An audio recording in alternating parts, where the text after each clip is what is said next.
Hello everyone, welcome to Angel Smart Classes. आज हम करेंगे पोर्टर का 5 फोर्सेस मॉडल। इसको पोर्टर 5 फोर्सेस मॉडल क्यों कहते हैं? क्योंकि ये मॉडल जो दिया था हार्वर्ड बिजनेस स्कूल के प्रोफेसर माइकल ई पोर्टर ने दिया था। उन्हीं के नाम पे इसको कहते हैं पोर्टर 5 फोर्सेस मॉडल। ठीक है, ये मॉडल क्या करता है? ये एक मेथड है जो एनालाइज करता है कंपटीशन को। ठीक है, बिजनेस के लिए कितना कंपटीशन है ये वो जज करेगा, उसको एनालाइज करते हैं कंपटीशन को। इसमें 5 फोर्सेस है। इन 5 फोर्सेस को ही हम क्या करते हैं? एनालाइज करते हैं। ये 5 फोर्सेस कौन कौन सी हैं? ये हैं bargaining power of supplier, threat of new entrants, bargaining power of buyer, threat of substitutes और इंडस्ट्री राइवलरी। ठीक है, ये 5 फोर्सेस हैं। और जो क्वेश्चन आता है मोस्टली इन 5 फोर्सेस पे ही आ जाता है। तो इन 5 फोर्सेस के नेम सबको पता होने चाहिए। क्वेश्चन इसी से रिलेटेड ही आएगा, क्योंकि स्टार्ट में ज़्यादा डीप तो पूछेगा नहीं। जो ये 5 फोर्सेस मॉडल है, ये क्या है? एक टूल है। ठीक है, जो टूल है जो क्या क्या कंपटीशन को एनालाइज करेगा। कंपटीशन को एनालाइज करना क्यों जरूरी है? क्योंकि कंपटीशन के अकॉर्डिंग ही हम क्या करते हैं? अपनी स्ट्रेटजी बनाएंगे जो हमारे बिजनेस एनवायरनमेंट को सूट करेगी, वो स्ट्रेटजी बनाएंगे। और जिससे क्या बेनिफिट मिलेगा हमें? हमारा प्रॉफिट क्या होगा? इंक्रीज होगा।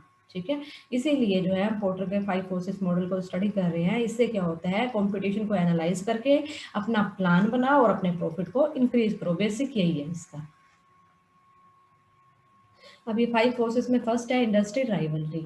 इंडस्ट्री राइवलरी का मतलब है आपका मार्केट में आपके कॉम्पिटिटर कितने हैं। ठीक है, how many number of competitors are there. देखो, अगर आपके कॉम्पिटिटर मार्केट में, ठीक है, ज़्यादा है, नंबर क्या है कॉम्पिटिटर का?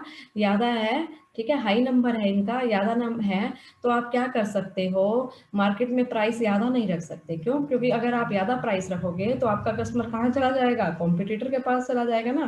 तो आपको प्राइस क्या रखने पड़ेंगे? लो रखने पड़ेंगे। बट अगर कॉम्पिटिशन क्या है आपका, राइवलरी क्या है? लो है।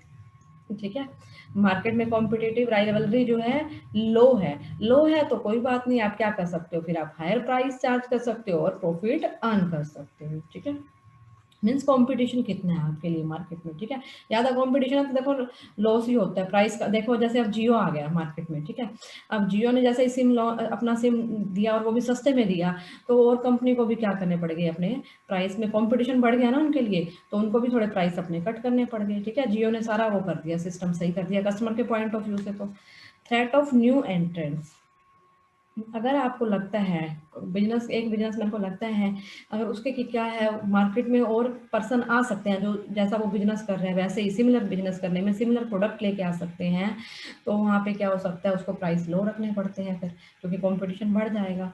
अब देखो अगर बैरियर्स लगा रखे हैं, ठीक है, बैरियर्स हैं तो कोई आ ही नहीं पाएगा। बैरियर्स लगे हुए हैं एंट्री पे तो कोई आ ही नहीं पाएगा, तो बिजनेसमैन को वहाँ क्या हो जाएगा? बेनिफिट हो जाएगा, क्योंकि कोई आ ही नहीं पाएगा तो वो अपने प्राइस चार्ज हायर कर सकता है। ठीक है, लेकिन अगर कोई बैरियर्स नहीं है, कोई भी आ सकता है इजिली, तो प्राइस लो हो जाते हैं वहाँ पे फिर। नेक्स्ट है बार्गेनिंग पावर ऑफ बायर्स। आपके बायर्स कितने स्ट्रॉन्ग हैं? देखो, अगर आपके बायर्स बहुत ज़्यादा स्ट्रॉन्ग है, आपसे स्ट्रॉन्ग है, तो क्या करेंगे? आप आपसे नेगोशिएट करेंगे और सस्ते में गुड्स लेके चले जाएंगे। ठीक है, तो बायर्स की बार्गेनिंग पावर भी बहुत डिपेंड करती है, हमारे प्रॉफिट को इम्पैक्ट डालती है। अगर कंपनी के पास कोई स्मॉल बायर्स हैं और इंडिपेंडेंट है, ठीक है, एक कहाँ रहता है एक कहाँ इंडिपेंडेंट है, तो कंपनी क्या कर सकती है? हाई प्राइस चार्ज कर सकती है। अगर आपके बायर्स में यूनिटी है तो आप हाई प्राइस चार्ज नहीं कर सकते हो। इंडिपेंडेंट है तो आप हाई प्राइस चार्ज कर सकते हो। उसके बाद है बार्गेनिंग पावर ऑफ सप्लायर। आपके सप्लायर्स कितने स्ट्रॉन्ग हैं, इस पे भी क्या करता है? आपका प्रॉफिट डिपेंड करता है। आपके पास फ्यू सप्लायर्स, आपके पास सप्लायर्स हैं ही नहीं, सिर्फ फ्यू सप्लायर्स हैं, ठीक है, तो आपके पास कोई ऑप्शन ही नहीं है ना। सप्लायर्स को होते हैं जो हमें रॉ मटेरियल देंगे। आपके सप्लायर्स जब हैं ही कम, तो हमारे पास कहीं ऑप्शन तो है नहीं कि बिजनेसमैन कहीं और तो जा ही नहीं पाएगा, इनसे लेना पड़ेगा। तो जिस रेट पे देंगे उस रेट पे लेना पड़ेगा। अगर ये हाई रेट पे देते हैं तो इससे क्या होगा? आपको रॉ मटेरियल हाई मिला तो फिर क्या होगी? आपकी कॉस्ट भी हाई हो जाएगी। कॉस्ट हाई होने से प्राइस भी क्या हो जाता है? हाई हो जाएगा। ठीक है, अगर रॉ मटेरियल सस्ते में मिलता है तो बेनिफिट हो। अगर सप्लायर बहुत सारे हैं, एक अगर कॉस्टली दे रहा है तो आप क्या करोगे, ठीक है रहने तो हम नहीं लेते, हम दूसरे से ले लेंगे, तो आप दूसरे से ले लोगे उसको, ठीक है। अगर आप दूसरे से लोगे तो वहाँ आपको क्या होगा, कॉस्ट कम पड़ेगी, कॉस्ट कम पड़ेगी तो क्या होगा, आप सस्ते में चीज़ को बेच सकते हो और ज़्यादा प्रॉफिट अर्न कर सकते हो, ठीक है। अगर सप्लायर फ्यू हैं तो वहाँ पे क्या होता है, कंपनी उन पर डिपेंड हो जाती है, और हो सकता है वो क्या करें, अपने इंक्रीज इनपुट मीन्स अपने रॉ मटेरियल की प्राइस बढ़ा देंगे, तो हमारे पास कोई ऑप्शन नहीं है, क्योंकि सप्लायर है नहीं तो हमें वो लेना पड़ेगा, ठीक है। लो है या लो स्विचिंग कॉस्ट, अगर आप एक सप्लायर को छोड़ के, स्विचिंग कॉस्ट मीन्स एक सप्लायर को छोड़ के दूसरे के पास जा सकते हो, लो कॉस्ट है तो कोई प्रॉब्लम नहीं है, तो आपको इनपुट सस्ते में मिल जाएगा और आप क्या कर सकते हो, अपने प्रॉफिट को इनहांस कर सकते हो। थ्रेट ऑफ सब्सिट्यूट, सब्सिट्यूट क्या होता है, दो गुड जो एक जगह पे गुड्स दूसरी यूज कर सकते हैं, जैसे पेप्सी, पेप्सी एंड कोक। हाँ, पेप्सी के प्राइस भी 50 है, कोक के प्राइस भी 50 है। अब सपोज पेप्सी वालों ने प्राइस इंक्रीज कर दी और पेप्सी वालों ने कर दिए 80, तो अब क्या सब्सिट्यूट्स हैं, तो हमने जरूरी थोड़ी ना पेप्सी लेनी है, हम क्या ले लेंगे, कोक 50 की है तो हम कोक ले लेंगे। ऐसे ही अगर क्लोज सब्सिट्यूट्स हैं मार्केट में, ठीक है, क्लोज सब्सिट्यूट्स अवेलेबल हैं, तो आप वहाँ पे क्या कर सकते हो, प्राइस इंक्रीज नहीं कर सकते, वहाँ हम क्या प्राइस इंक्रीज नहीं कर सकते, क्योंकि मार्केट में क्या है, क्लोज सब्सिट्यूट्स अवेलेबल है।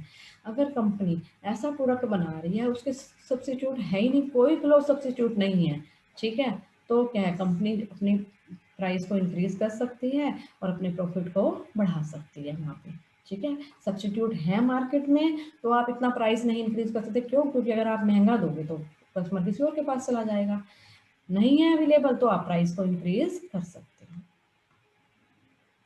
अब देखो इसको शॉर्ट में क्या हुआ, अगर आपको प्रॉफिट इंक्रीज करना है तो प्रॉफिट किन चीज़ों से इंक्रीज होगा, लो कंपटीशन होना चाहिए उसके लिए, ये जो मैंने पॉइंट्स बताया ना, इनको शॉर्ट में समरी में लिख दिया, कि अगर आप एग्जाम के टाइम में सिर्फ इसी को स्टडी कर लेना बस, ये सारा हो जाएगा, ठीक है।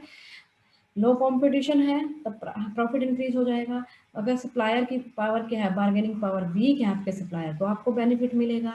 अगर आपके बायर्स भी वीक हैं, उनकी बार्गेनिंग पावर वीक है, तो भी आपको बेनिफिट मिलेगा। अगर बैरियर्स लगे हुए हैं, कोई मार्केट में एंटर कर ही नहीं सकता है, तो भी क्या है, आपको प्रॉफिट मिलेगा, ठीक है। उसके बाद क्या है, फ्यू सब्सिट्यूट्स, अगर जो है सब्सिट्यूट्स जो है बहुत ही कम है, तो भी क्या है, आपको बेनिफिट मिलेगा वहाँ पे, ठीक है। उसके बाद अब कंक्लूजन में आप क्या कह सकते हो, जो ये पोर्टर का मॉडल है, ये कंपटीशन को एनालाइज करके क्या करता है, बिजनेस के प्रॉफिट को क्या करता है, बूस्ट करता है, ठीक है। ये क्या करेगा, बिजनेस के प्रॉफिट को बूस्ट करेगा, ठीक है। बट इसमें एक प्रॉब्लम है कि हमें इसको कॉन्टिन्यूसली मॉनिटर करना पड़ेगा, ठीक है, देखते रहना पड़ेगा कि चेंजेस किसमें 5 प्रोसेस में कोई चेंज करना है, तो उस अकॉर्डिंग अपनी स्ट्रेटजी क्या करेंगे, बनाएंगे, ठीक है। ये क्या करेगा हमारा, एक्चुअल में ये प्रॉफिट को इंक्रीज करेगा कंपटीशन को एनालाइज करके। आई होप इस पे हमें ज़्यादा डीप में नहीं जाना है, सिर्फ इतना ही करना है बस एस्टेट के पॉइंट ऑफ व्यू से। अब क्वेश्चन देखिए, ये एस्टेट में पूछा गया क्वेश्चन है, which of the following is not a force in the porter 5 forces model. देखो मोस्टली क्या आता है, 5 फोर्सेस ही पूछते हैं, हमने अभी अभी अभी करे कौन से हैं, बायर्स है, bargaining power of buyers, suppliers भी हमने पढ़ा, बार्गेनिंग पावर ऑफ सप्लायर्स भी हमने कर लिया, और इंडस्ट्री राइवलरी भी पढ़ लिया, कितना कॉम्पिटिशन है, बट हमने कॉम्प्लीमेंट्री प्रोडक्ट नहीं पढ़ा, तो हमारा आंसर क्या हो जाएगा, complementary product 3। Thank you for listening and watching, please like करिए, शेयर करिए और चैनल को सब्सक्राइब करिए। मिलते हैं नेक्स्ट लेक्चर में।